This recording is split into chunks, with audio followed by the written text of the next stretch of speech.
Ya'juj dan Ma'juj adalah dua nama suku dari turunan Adam, sama dengan kita manusia. Nabi SAW sebutkan ciri-ciri mereka. Mata mereka sobekannya kecil sehingga mata mereka kelihatan seperti sipit, tapi bola matanya besar. Mereka memiliki rambut yang keriting dan mereka memiliki poster yang umumnya seperti poster manusia. Hanya saja mereka ini memang menjadi fitnah, tanda-tanda hari kiamat. Mereka tidak berbaur dengan manusia yang lain. Salah seorang di antara mereka tahu kalau dia akan mati kalau sudah memiliki anak 1000. Tidak ada pengikutnya dari manusia biasa. Pada saat saya pelajari tentang Ya'juj Ma'juj ini tingkat 3 kuliah, kurang lebih waktu itu tahun 96, 97. Dosen saya membuka kitabnya membahas masalahnya. Saya sempat tanya sendiri, saya bilang, Syekh, jumlahnya Ya'juj Ma'juj itu berapa banyak? Dia bilang tidak terhitung jumlahnya. Karena ada hadis yang berbunyi mereka akan mendatangi sebuah sungai, kalau tidak salah namanya Sungai Tibria. Sungai itu sekarang ada, besar. Bayangkan sungai ya, airnya banyak mengalir. Kata Nabi SAW, mereka akan mampir dan minum di situ. Mereka semua minum air sungai itu, dan yang terakhir dari mereka datang sudah nggak dapat air.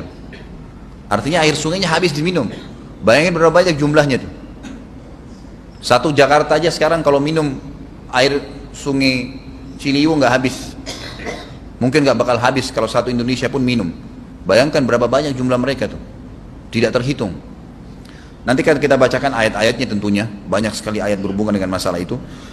Tapi yang jelas, pada saat itu Nabi SAW mengatakan, Allah berfirman kepada Isa, berkata, wahai Isa, aku akan mengeluarkan hamba-hambaku yang tidak ada seorang pun dari kalian bisa mengalahkannya, termasuk Isa AS, nggak bisa mengalahkan. Maka selamatkanlah dirimu bersama dengan pengikut-pengikutmu ke Gunung Tur namanya. Gunung Turnya di Palestina ya. Ini rata-rata nanti hari kiamat ini di Syam, banyak negeri Syam kita gitu kan. Maka Nabi Isa pun AS menyelamatkan diri dengan pengikutnya ke Gunung Tur yang diikuti sama orang-orang yang beriman. Lalu tentu yang bisa ikut yang terjangkau pada saat itu, karena dunia sangat luas. Maka yang tidak sempat ikut dengan Nabi Isa AS, mereka dibunuh oleh Ya'juj Ma'juj. Allah Subhanahu wa taala memberikan ciri khas mereka, artinya cirinya mereka ini, mereka dihimpit di sebuah gunung. Di surah Al-Kahfi dijelaskan oleh Dzulkarnain. Dzulkarnain khilaf antara ahli sejarah mengatakan dia nabi atau dia orang saleh. Tapi Allahu alam, saya cenderung dengan pendapat yang mengatakan dia adalah seorang nabi. Karena Allah SWT angkat ceritanya dalam Al-Quran. Dan Allah berikan dia banyak mukjizat. Di antaranya mukjizatnya adalah menahan Ya'juj Ma'juj waktu itu ingin membuat kerusakan di zamannya dia dulu. Jadi memang Ya'juj Ma'juj ini ciri khasnya, kata Nabi SAW, mereka memakan apa saja. Batu, kalau hewan-hewan itu kalah jengking sama ular, binatang-binatang buas, harimau, mereka makan semua. Jadi bukan seperti manusia normalnya. Mereka membunuh semua yang bukan seperti mereka. Mereka buat kerusakan. Sampai-sampai kata Nabi SAW, tidak ada yang bisa mengalahkan mereka dan jumlah mereka sangat banyak. Salah seorang di antara mereka tahu dia akan mati kalau sudah punya 1000 anak. Dan tidak menikah dengan umumnya orang. 2 suku ini saja. Kata Nabi SAW dalam hadis Bukhari, kecelakaanlah bagi orang-orang yang ada di Jazirah Arab. Kemungkinan besar makna ini adalah tempat mereka dekat dengan Jazirah Arab. Sebagian, ada satu syekh dari Mesir, sekarang ada bukunya sama saya dan sudah terjemahan bahasa Indonesia, judulnya Ya'juj Ma'juj. Kalau Bapak Ibu mau beli bisa, ada judulnya Ya'juj Ma'juj, tapi saya lupa penerbitnya apa. Itu agak tebal, harganya mungkin sekitar 85.000 atau 100 ribuan lah maksimal. Itu khusus, dan beliau adakan penelitian, saya baca dan memang sangat konkret dan ilmiah. Beliau mendatangkan fakta kalau tempat Ya'juj Ma'juj yang disebutkan dalam Al-Quran itu ada di Cina, tembok Cina. Jadi seperti yang disebutkan dalam Al-Quran, 2 gunung yang disatukan, di antara celah gunung itu ditaruh tembaga-tembaga. Pernah pemerintah Cina mendapatkan ada celah dari tembok Cina itu yang bolong, waktu mereka mau tempel bolongan itu dengan batu-batu tanah yang mereka biasa taruh sekarang, ternyata di dalam itu ada tembaga yang mengeras, dan seperti disebutkan dalam Al-Quran, di mana ya Dzulkarnain mempertemukan antara besi-besi yang ditumpuk lalu dipanasi, dibakar sehingga menjadi meleleh, kemudian disirami lagi dengan timah yang meleleh juga dan dibiarkan kering sehingga menjadi tembok besi. Kata Nabi SAW, kecelakaan bagi orang-orang yang Jazirah Arab karena telah terbuka dari lubangnya Ya'juj Ma'juj sebesar ini. Udah kasih isyarat dengan jari ibu jari sama jari tengahnya. Artinya mereka sudah bisa melihat keluar. Tetapi kata Nabi SAW, setiap hari mereka terus menggali gunung itu, berusaha untuk keluar. Pada saat mereka tiba di malam hari, mereka capek, mereka mengatakan besok kita lanjutin. Mereka bangun besok pagi, gunungnya kembali utuh lagi. Sampai nanti waktu di mana Allah izinkan mereka keluar. Pada saat mereka keluar, maka mereka akan mulai membuat kerusakan. Ada di halaman 82 ya. Al-Anbiya 96 sampai 97 ayatnya. Ingatlah hingga apabila dibukakan tembok Ya'juj Ma'juj, bolong, jebol, dan mereka turun dengan cepat dari gunung-gunung itu, dari seluruh tempat yang tinggi. Kita tahu itu jaraknya berapa ratus kilometer, bahkan mungkin ribuan kalau nggak salah ya.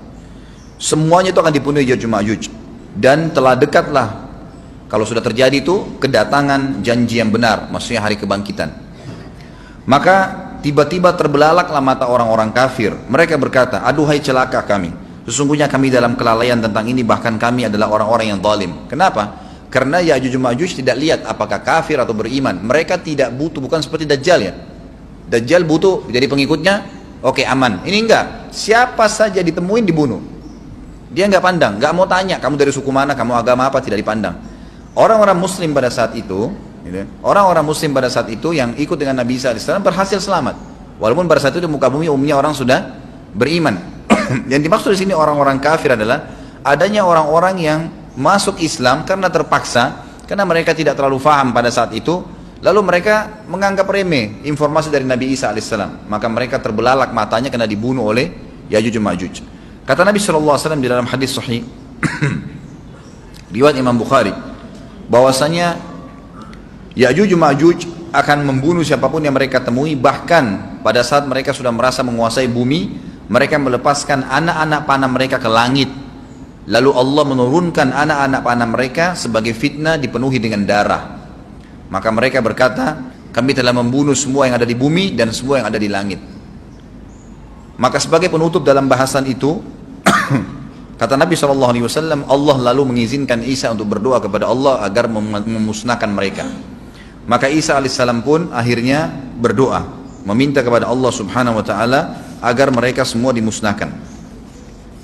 Maka pada saat itu pun Allah Subhanahu Wa Taala menurunkan kepada mereka hama. Sebagian hadis menyebutkan serangga kecil seperti cacing, banyak sekali yang menimpa tubuh-tubuh mereka. Setiap orang satu, dan itu membuat mereka mati. Membuat mereka mati, dan mereka mati seketika semuanya. Jadi secara bersamaan semuanya meninggal. Allahu a'lam waktu itu berapa ratus juta jumlah orang Ya'juj Ma'juj pada saat itu, tapi semuanya akan mati. Dan seluruh muka bumi dipenuhi dengan jasad mereka. Setelah itu Nabi Isa AS pun berdoa kepada Allah Subhanahu Wa Taala agar menghilangkan jasad-jasad mereka yang baunya sudah luar biasa waktu saat itu disebutkan dalam hadis. Maka Allah Subhanahu Wa Taala mengabulkan dan mengutus dari arah barat burung-burung yang lehernya panjang dan pelatuk mulutnya besar, yang memegang setiap jasad Ya'juj Ma'juj, diambil, diangkat, setiap orang satu burung. Bayangkan berapa banyak miliaran burung pada saat itu. Kita nggak tahu bagaimana, Allahu a'lam, tapi ini wahyu, penyampaian informasi yang pasti. Diambil, kemudian jasad-jasad mereka dilempar ke lautan. Lalu Allah SWT turunkan hujan. Pada saat turun hujan, maka hujan tersebut membersihkan semua bekas-bekas mereka, kotoran mereka, darahnya segala bersih. Maka bumi kembali subur lagi. Tapi tidak disebutkan berhubungan dengan masalah ini berapa lamakah kejadian tersebut terjadi. Kemudian setelah itu Isa AS memimpin lagi di muka bumi sampai beliau meninggal. Setelah Isa AS meninggal, kembali lagi sebagian besar manusia berbuat kekufuran. Kembali manusia berbuat kekufuran. Mereka kembali lalai, nggak ada lagi pemimpinnya karena terlalu banyak orang pada saat itu, maka ada yang kufur lagi.